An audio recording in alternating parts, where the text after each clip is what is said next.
Good morning everyone.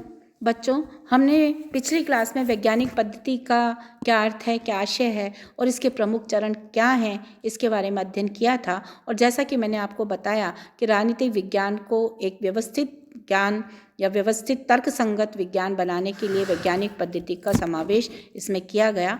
तो वैज्ञानिक पद्धति में यदि हम देखते हैं तो आधुनिक वैज्ञानिक अध्ययन प्रणाली के तरीके क्या हैं। तो बच्चों, आधुनिक युग में राजनीतिक विज्ञान के अध्ययन के लिए नए नए वैज्ञानिक तरीकों को अपनाया जा रहा है, क्योंकि जो राजनीतिक समस्याएं हैं, जो जटिलताएं हैं, वो बहुत ही ज़्यादा बढ़ गई हैं। जैसा कि आपको पता है कि पूर्व में तो अगर हम देखें तो सारी शक्ति का केंद्र जो है वो यूरोप था, लेकिन द्वितीय विश्व युद्ध के बाद दो ध्रुव बन गए थे, अमेरिका और रूस। और अमेरिका में पूंजीवादी विचारधारा और रूस में साम्यवादी विचारधारा, ये दोनों अपना प्रभाव जो थे वो विश्व के अन्य देशों पर जमाना चाहते थे। और उस समय एशिया अफ्रीका के राष्ट्र जो थे उदित हो रहे थे, तो इन्होंने अपने अपने तरीके से अध्ययन करना प्रारंभ कर दिया, वहाँ की स्थिति परिस्थिति जानने का। तो इस रूप में आधुनिक युग में राजनीतिक विज्ञान के अध्ययन के लिए नए नए वैज्ञानिक तरीकों को अपनाया जा रहा है। इसमें से कुछ तरीके जो हैं वो मैं आपको बताऊंगी। और आपसे कई बार प्रश्न पत्र में भी पूछ लिया जाता है कि आधुनिक राजनीतिक विज्ञान में जिस तरीकों से अध्ययन किया जा रहा है उनके आप नाम बताइए या दो का विवेचन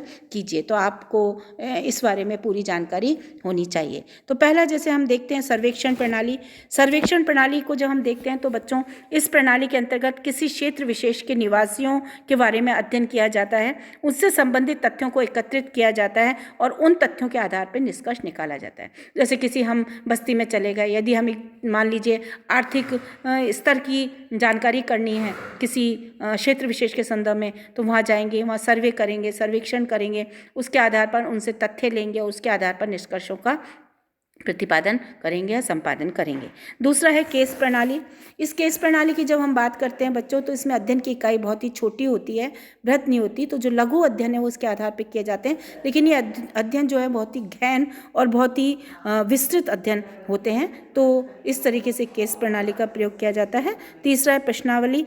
अध्ययन की इकाइयों को कुछ प्रश्न दिए जाते हैं, उनसे उसके उत्तर पूछे जाते हैं। तो प्रश्नावली प्रणाली बच्चों वर्तमान में अध्ययन का एक प्रमुख पद्धति बनकर सामने आ रही है। इसमें प्रश्नावली जो शोधकर्ता होता है वो स्वयं प्रश्न पूछ सकता है घटनास्थल पर जाके, या फिर ये डाक या तार के माध्यम से भी भेज दी जाती है, जो क्षेत्र विशेष से जुड़ी हुई होती है। और प्रश्नों के माध्यम से जो भी तथ्य आते हैं उनके आधार पर निष्कर्ष निकाला जाता है। फिर हम उसके आधार पर किसी भी सिद्धांतों का निर्माण शोधकर्ता करने के लिए सक्षम होता है। नेक्स्ट है साक्षात्कार प्रणाली। साक्षात्कार प्रणाली, जैसे कि बच्चों आपको इसके शब्द से ही पता चल रहा है कि इंटरव्यू लेना। इंटरव्यू के माध्यम से जब भी एक समाज है, जो भी एक तबका है, या जो भी एक विशेष घटना विशेष है या एक समुदाय है, वहाँ जाकर साक्षात्कार किया जाता है संबंधित व्यक्तियों से, उनसे तथ्य लिए जाते हैं और उन तथ्यों के आधार पर फिर कोई भी सिद्धांतों का निर्माण हो सकता है। इसके अलावा है सोशियोमेट्री प्रणाली। तो बच्चों कई बार पूछा जाता है, क्योंकि ये जो ऊपर की प्रणालियाँ बताई, एक के तो नाम से ही आप वाकिफ़ हो जाते हो और आप कुछ बता पाते हो। तो सोशियोमेट्रिक प्रणाली, जैसे कि पता है सोशियो यानी समाज से जुड़ी हुई, ये समुदाय से जुड़ी हुई प्रणाली है। इस प्रणाली का जो प्रयोग है वो समुदाय के व्यक्तियों के बीच जो पारस्परिक तनाव और खिंचाव होता है उसका अध्ययन के लिए किया जाता है ना। तो इस तरीके से ये प्रणालियाँ हैं। इसके बाद है जनमत मतदान। जनमत मतदान मतलब जनता का मतदान।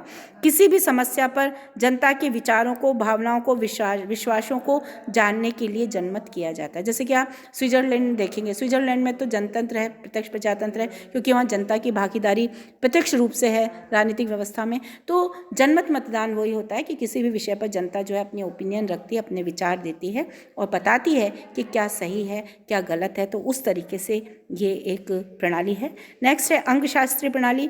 अंकशास्त्रीय प्रणाली में अंकों के आधार पर निष्कर्ष निकाला जाता है। तो बच्चों, ये आज मैंने कुछ आपको चीज़ें बताई हैं जो कि आपसे पूछा जा सकता है और कई बार शॉर्ट नोट्स में भी आ जाता है कि आधुनिक राजनीतिक वैज्ञानिक जो प्रणालियां हैं उनके बारे में आप संक्षिप्त टिप्पणी लिखिए, या फिर 2 लाइन के जो प्रश्न होते हैं हमारे 2-2 नंबर के जो प्रश्न होते हैं उसमें भी पूछ लेते हैं कि कोई 2 प्रणालियों के नाम बताइए, है ना। तो इस तरीके से आप अपनी जो इसमें जो भी प्रश्न है उस आधार पर आप अपने तैयार कर लेंगे। नेक्स्ट क्लास में हम वैज्ञानिक पद्धति को क्रियान्वित करने में क्या क्या कठिनाइयाँ होती हैं उसके बारे में अध्ययन करेंगे।